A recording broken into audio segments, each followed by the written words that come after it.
ভাই মাহির আব্বা আমার কিছু করবে না তো? আমি ওর সঙ্গে কিছু গ্যারান্টি দিতে পারবো না, ওকে দেখলে ওখান থেকে কেটে পড়বে।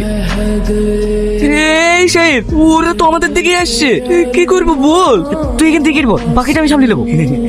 আমি রোহনকে কিছু শিখাইনি, আমি ওকে যেতে বলেইনি, আমি রোহনকে শিখে দিয়েছি। যা করেছি করেছি, এবারকার মতো ছেড়ে দিলাম। রোহনের প্রত্যেকটা ইনফরমেশন আমার টাইম চাই, আর যদি না পাই ঠিক আছে, খবর একটা মিস হবে না। এবার এখান থেকে উঠলে সোজা উপরে পাঠিয়ে দেবো। খাওয়া দাওয়া করে এসছো? মুখে কোনো কথা নেই? হ্যাঁ খেয়েছি, তুমি? হ্যাঁ খেয়েছি। হাতটা দিতে বললাম। এটা আমার নাম্বার, রাতে কল দিও।